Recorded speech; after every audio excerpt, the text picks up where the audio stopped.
It was mainly about how, when people can't bring you down, how they would try to like join forces with other people when they find you intimidating and stuff like that. And I found a lot of that out mainly at work. Once I started working, like in my 20s, I really started to notice that when it come to people, like when I was in school, of course, I was the youngest one, the youngest female out of my siblings and stuff like that. So all of my older siblings, except for one of my siblings, my older siblings still lived with my mom and I, but she was the oldest, so we had this age gap. We really didn't have anything in common. You know what I'm saying? She already had kids, and everything like that. And I was still, in school, elementary, junior high.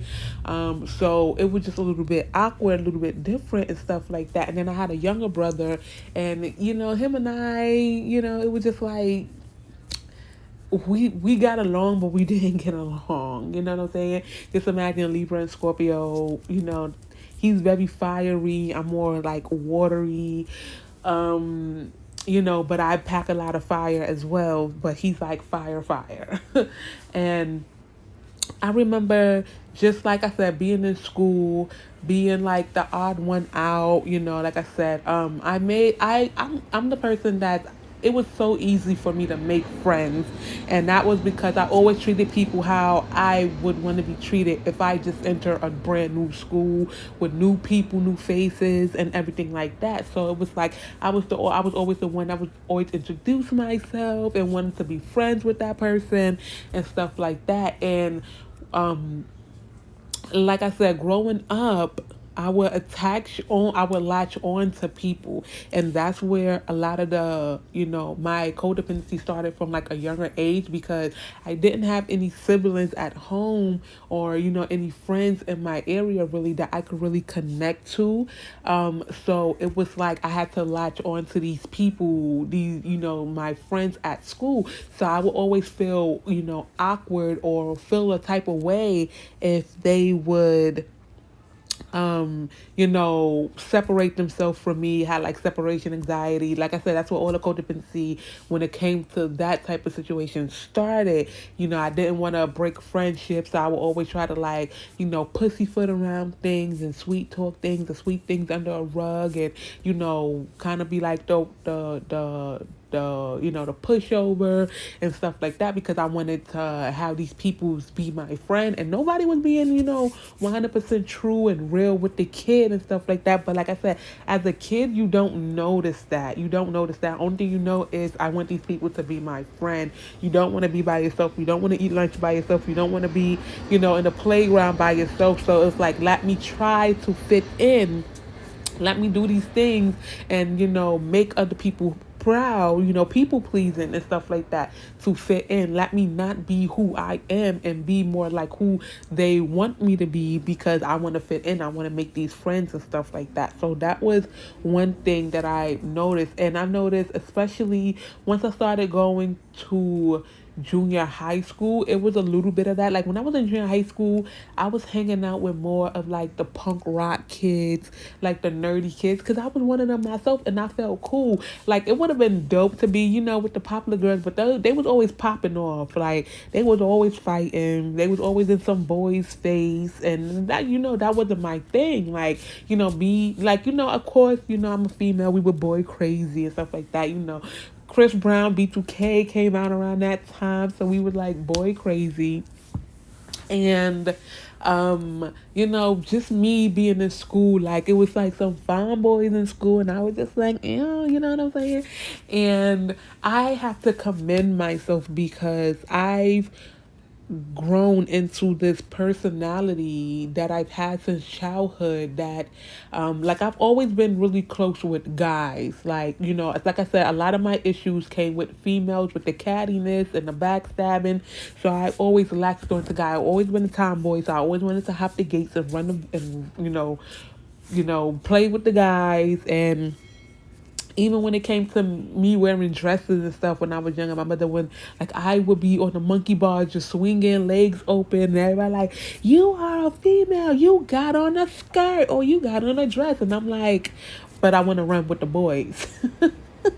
I was just so rough, so tomboyish and stuff like that. Like for a long, long time in my life, I did not wear a skirt or a dress. It was like shorts, jeans. That was that. And I remember, like I said, just being really, really cool with the guys. I would chill with the guys. I remember it used to be times I used to use the boys' bathroom. I was just like one of the boys. Like, even though I was a female, like, I would just be chilling with the boys. Like, people was like, oh my gosh, like, you're lesbian. And I'm like, no, I just like, it's just so much more comfortable. Like, they're not catty. I don't gotta worry about backstabbing and chit chatting and stuff like that. Like, and the thing about me that I love is like I can crack jokes with them. And you know how, especially with some females nowadays, they take everything literal, they take everything to heart. Like, you can't crack jokes because they get mad, you can't say certain things because they get mad. And I was like the perfect fire for fire when it came to a guy. Like, we could crack jokes, I could make you laugh. I was like the lover and the homeboy all in one, and I still am. And that's something about me that I truly, truly, truly, truly, deeply, truly, truly, truly, deeply cherish about that. Because even to now, I can run into people that I went to school with in elementary school, junior high school, and high school, and they could say, "Wow, you really haven't changed. Like you look the same, and your personality is just so fucking dope." And I fucking love that, and I thank God for making me a super creative and super funny and super relatable and just super chill, and and just making and just giving me that type of personality, because that's amazing. I know a lot of females that, like I said, they date guys, and they guys gotta walk on eggshells around them. They can't really crack jokes, they can't really say things because they take everything so serious. And with me, it's like, I look at it and I'm like, it's really not that serious. Like, lighten up, like, And but those are the, like, it is what it is. And like I said, definitely in school, when, like, in junior high, like in elementary school, I was doing this whole thing, trying to find myself, trying to fit in.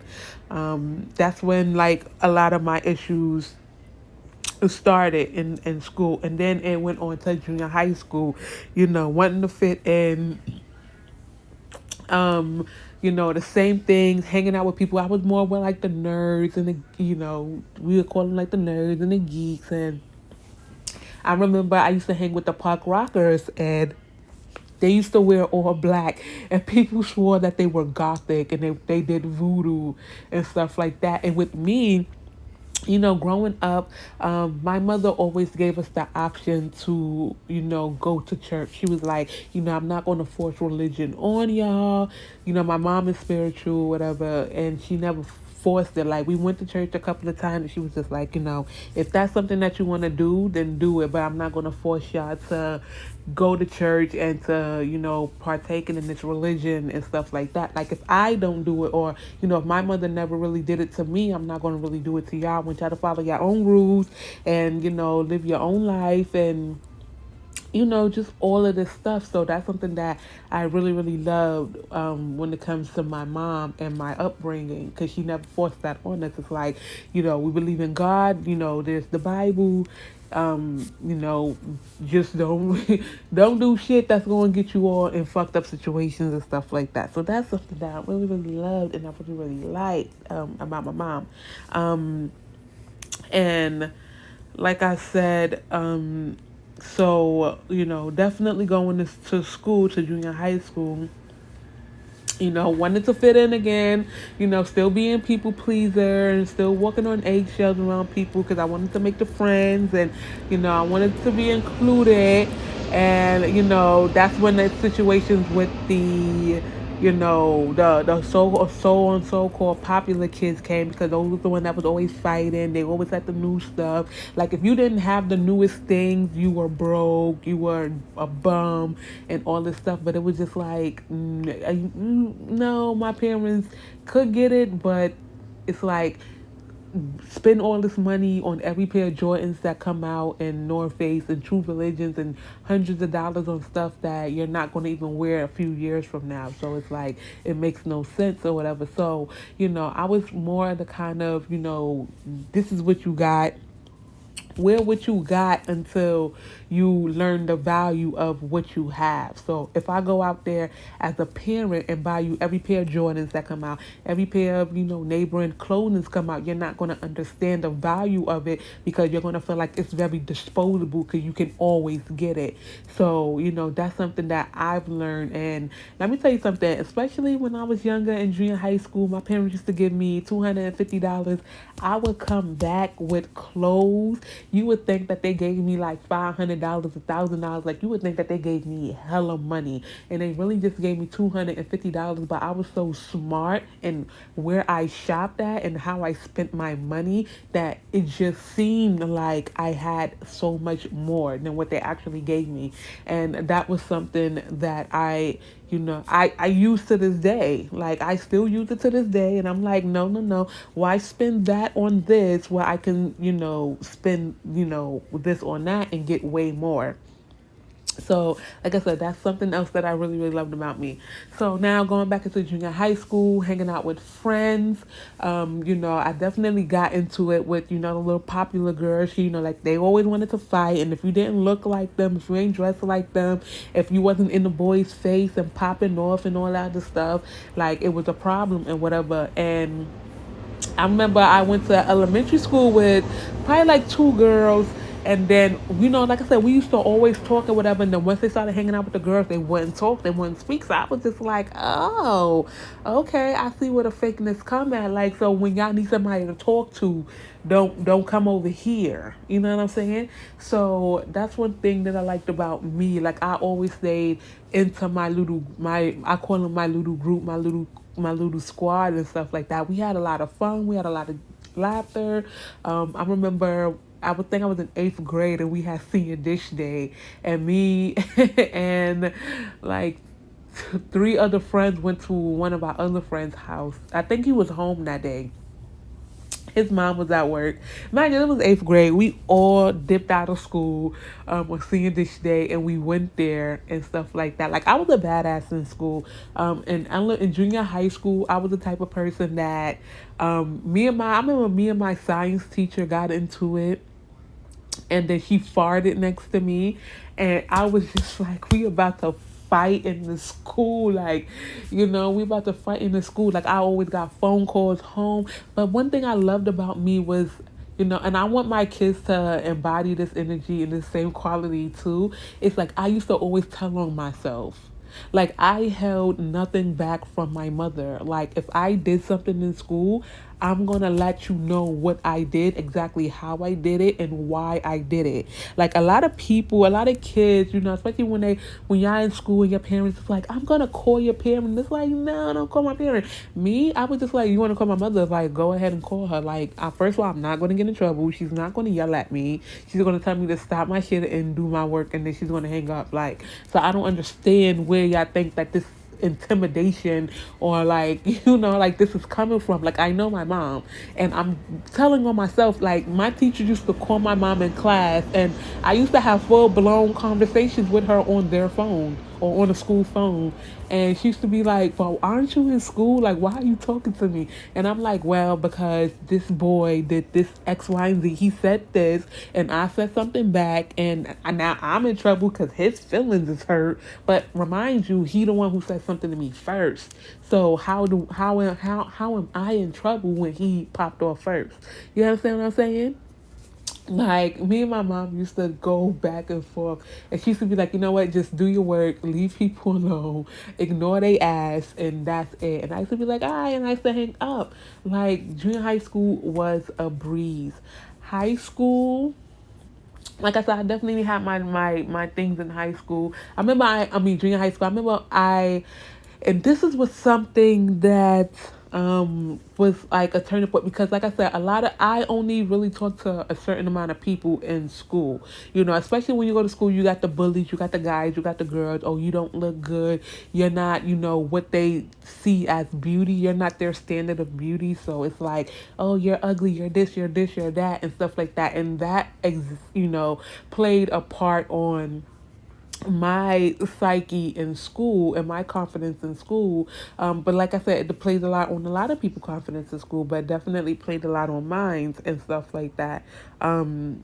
And I remember I made a friend with one girl. She was from Guyana, and she was like this tall, slim girl with really long hair. And I remember one of the boys, one of the popular boys, liked her, and that broke all hell loose.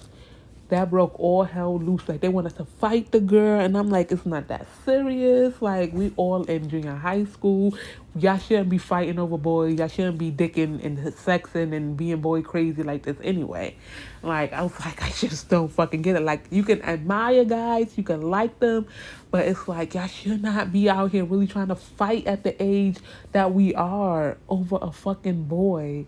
Like, are you dumb? But at that age, they were out there, they were sexing and doing all this other stuff. So, it was like it was whatever with them.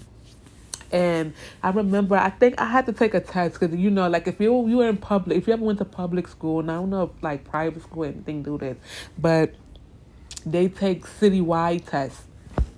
So you got to take a math, and you got to take a language arts test. And if you fail, you got to go to summer school, take the test again. And if you fail the summer school test, then you get left back and stuff like that. And I remember I was in the class, and me and one of the guys that I was talking to, that I was really best friends with, we were having a whole conversation. And one of the popular girls, like the leader of the pack, was in the back. Because, I always sit in the back of the class.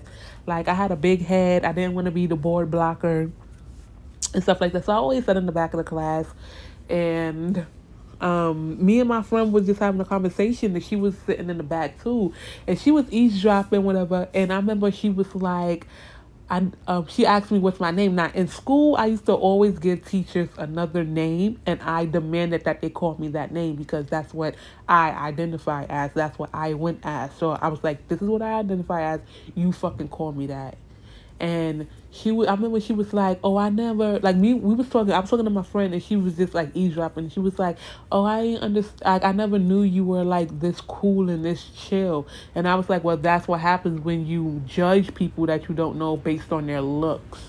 And then she just looked at me, and I was just like, it makes no sense. Like, you don't know me from a can of paint, but because I don't fit your standard of what beauty is, then you judge me and deem me as all these other things that now you're going, and you're like, oh, well, I didn't know she was that cool. She's actually kind of funny, and she's smart, and that she's real chill and stuff like that. And I was just like kind of turned off from it. And I was just like, anyways, and that's a thing that I've always, even to now, um I've always been through, because it was like people would always judge me firsthand, because like I said, I'm a quiet person. But if I really fuck with you, or if I'm in that energy or that setting, when my personality is coming out, I am the social butterfly. I am the jokester. I laugh loud. I dance around. I just have this personality that's just out there on front blast. And a lot of females, especially growing up, they kind of felt some type of way about it, because I wasn't the female out there, with the wigs and the weaves and the nails done every 2 weeks, and the makeup and the skirt, and going out to the parties and stuff like that. Like, I was in the house and reading my book.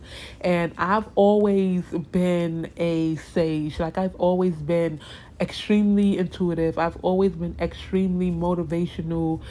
Even when I was like 13, 14, on my Facebook, I used to write extreme motivational, like, paragraphs and stuff like that about healing bad relationships, and how you should love yourself, and all this other things, before people actually grasped onto it and actually understood it.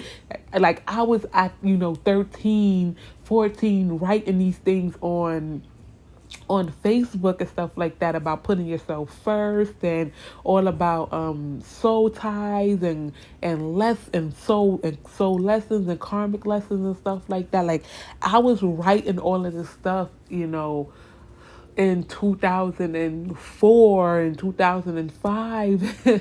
And and and stuff like that. Like I was just writing all of these things, and 2014, yeah, I want to say like 2014. Yeah, around there, not like 2004, but more like 2014 ish. Yeah, somewhere in that group. But I was always like super intuitive and stuff like that.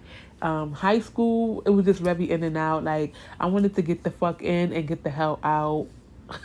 Like I had a group of friends, but like high school was just like a big blur to me. It was like I just wanted to get in and out. But the real situations come from when I really started working jobs and me being me and putting my personality up there. I noticed that most of all my bosses, like my managers, love me. Even to this day, I could say that my managers love me. I had one probably that didn't. Um, and I didn't really fucking care. I didn't know what was her problem, but she had a problem with every female. Like the guys she loved the guys, but the females, it was always a problem with the females. And I was just like, you have a problem with every female in here. Like, what is your problem? You don't have a problem with none of the guys, but you got a problem with every female. Like, something is wrong with you, bro. And like I said, I remember, just working.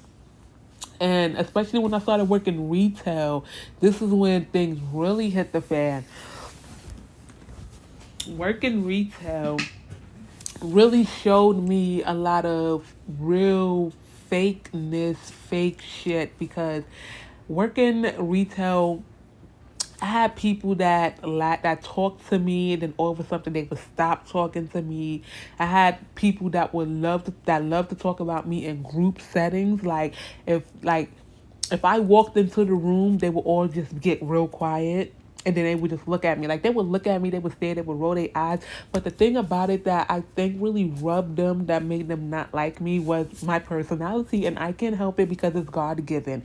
Like, if you got a problem with my personality and how fucking dope I am, then you need to take that out with God.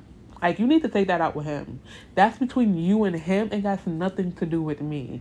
And I remember when I was younger, my mom's friend told me, she was like, when people don't like you for no reason, like if people just don't like you, it's because you possess a certain personality or a certain type of trait that they wish that they can have, and they don't have it, so they dislike you because you have it, and they see how you're benefiting from it. So people, you're attracting people and people like you.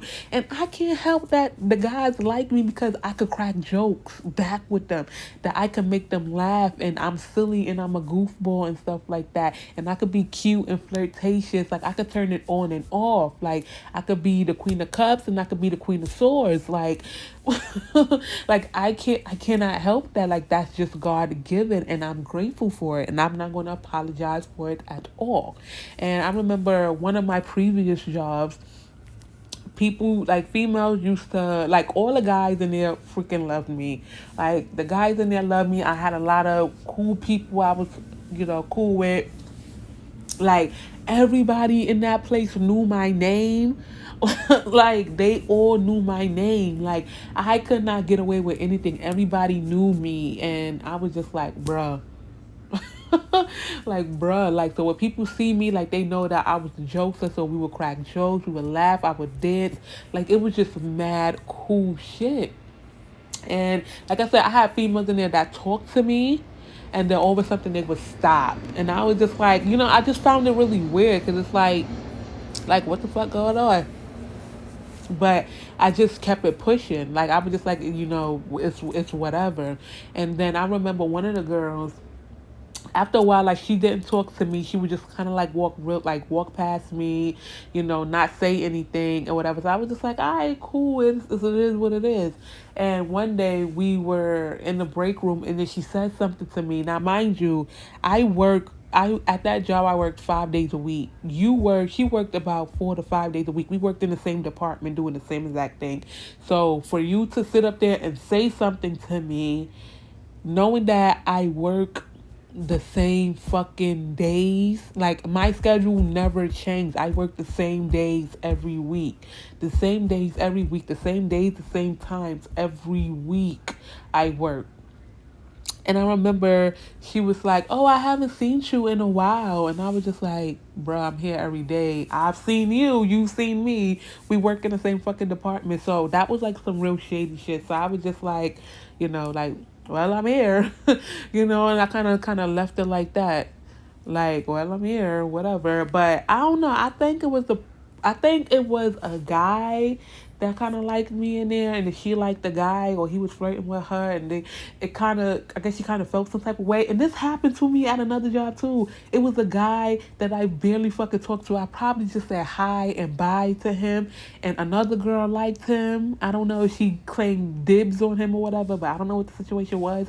And he will always try to find a reason to work in my area, so he was close to me. Now, mind you, like I said, when I'm at a job, especially a new job or whatever, or even if, no matter if I'm new or whatever, I'm always just doing my own thing. Like I'm at work, I'm doing my work, I'm in my thing. If you talk to me, you talk to me. If you don't, you don't.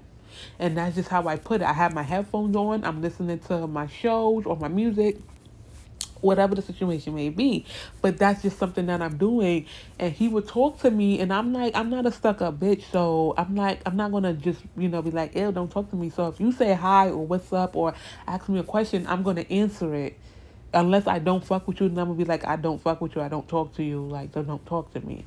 But other than that, I'm gonna answer it. And I remember, I guess she felt some type of way. And this is why I'm saying, like, females, when it comes to me, I feel like they always have to group up against me. I don't know what it is. It's like it's more power in numbers, but it's kind of fucking stupid because it's like they all would gang up against me. Like they will create this group of we don't like Gigi, and I'm just like, but did that pay your bill?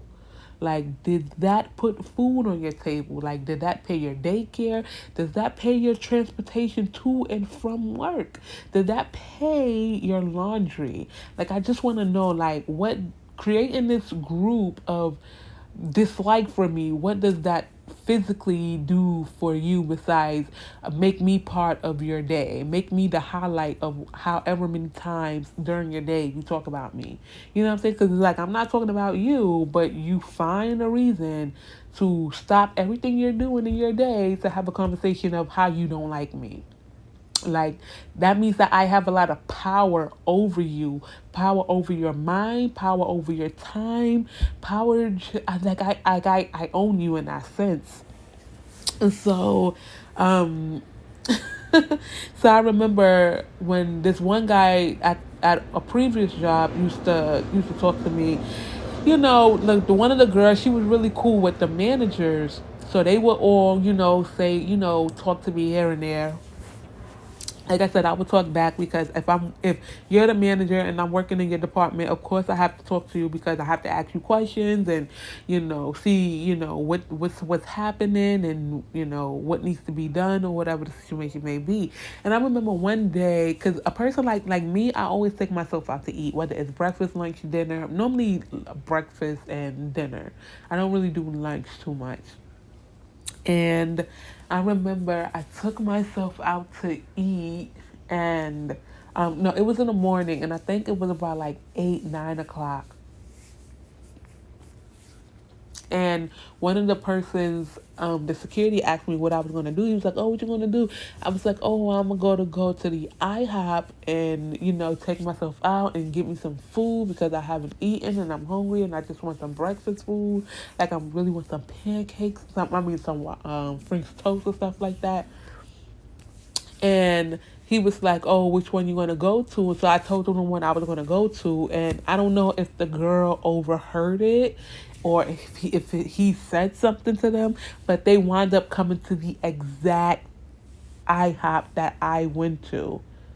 And then when they saw me there by myself. So they went to the back, and then I saw the girl sit down, and she looked at me, and I'm just like, I don't know what this is supposed to mean. I don't know what this is supposed to do.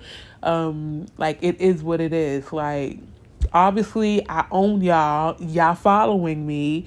Like, you can't get me out of your mind. You're following me everywhere I go. You got a problem with me. So clearly, I'm the ruler of your life.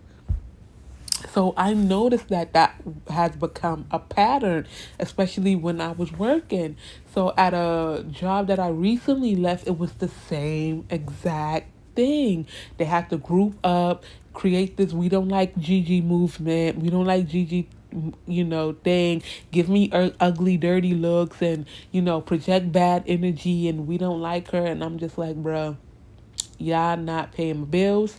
I ain't paying y'all bills, so it clearly doesn't matter. Like, it clearly doesn't matter. As long as y'all ain't trying to, pop off and do nothing crazy. And like, it clearly doesn't matter.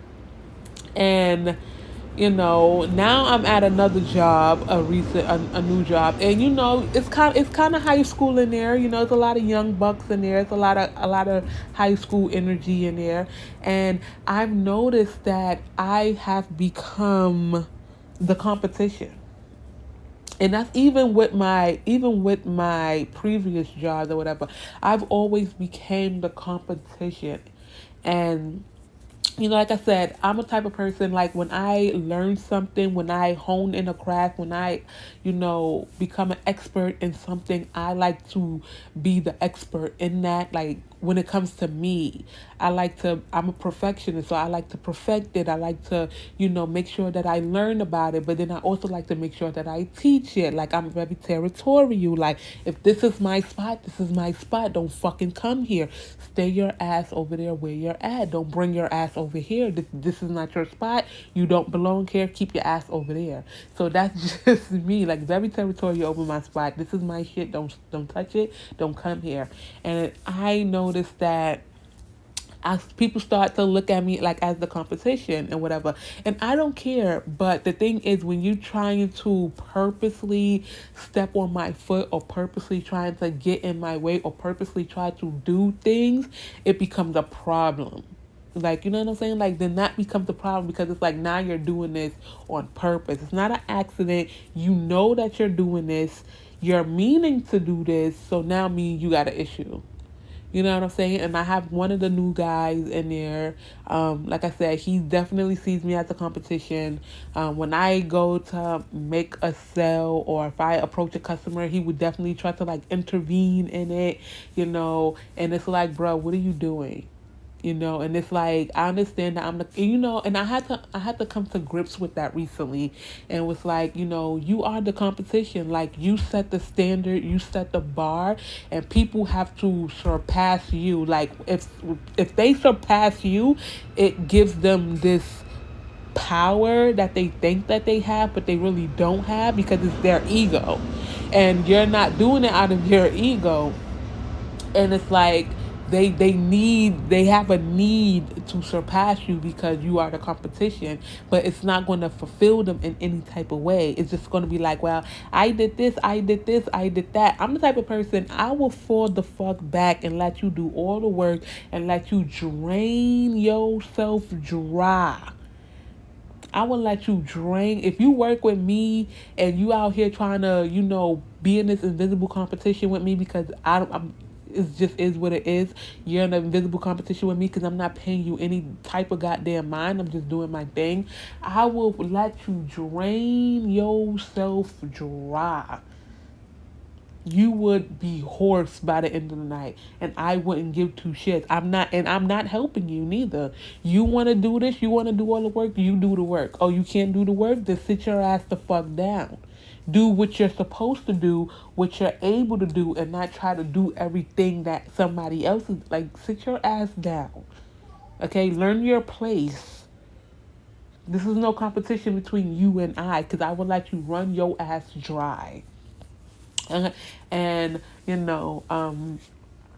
and that's just the thing about it. Like, I'm not a chitty chatty person. I feel like if you got something to say about me, definitely say it to my face. We could talk about it. But that's what happens when you work with a lot of, like, young, immature people. Even if they're in their 20s, even like I said, some of these people were in their 30s. Okay, in their 30s, creating we don't like GG groups and stuff like that. And I had to come to terms with, the triggers and everything. And I'm like, come to terms with like, Gigi, you're definitely people's triggers. And like, just like people are your triggers, you're definitely people's triggers. When they see you, it triggers something in them that, that their ego take over. Their ego and their pride take over. And it's like they have this distaste for you, and they want to kind of like bring you down, but they can't bring you down because you always have high vibe, and you're always laughing, and you're always putting out this good energy. So it irritates their demons. So now you're triggering them. So now they got to do something and put themselves in this invisible competition with you to surpass you, so they can feel good about surpassing you because and I'm just like, it's so childish. It's so childish when you look at it, but it's like sometimes this shit is needed. Sometimes this shit is needed for people. Sometimes you are going to be people's biggest triggers, and they don't like that shit. You're light, you're high vibe. If you're a person like me that's bubbly and always smiling and laughing and cracking jokes, and they're one of those people that's just miserable, they don't really laugh, they don't really crack jokes, they don't see anything funny, they just very, so real about life and so hardcore about their day in and day out, that they have no fun, and their buttholes is tight and squeezed and everything like that. Like, you are their trigger, because it's like, why is this person so out? Like, to them, you probably seem fake, like, oh, she's just acting like this. It's like, no, bitch, this is how I actually am. Just because you're not like this, or you never met anybody like this, doesn't mean that nobody is fake. Okay, you just don't possess this type of energy, and it's okay, because this personality is not built for you. It's not meant for you. You are you, and I am I, for a reason.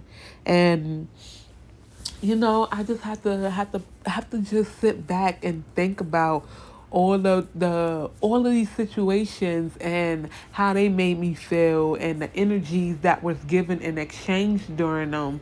And I can sit back and actually laugh.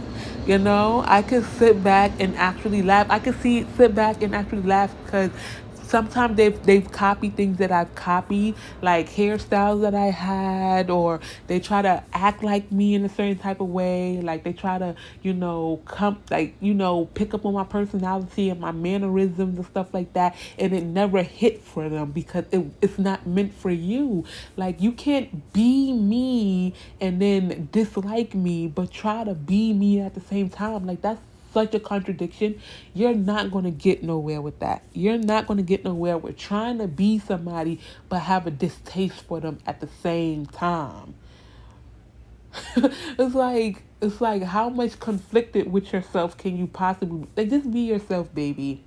Baby boy, baby girl, just be yourself, and all will come to pass. So this is definitely things that I've grown up with. Like I said, these things were definitely triggers.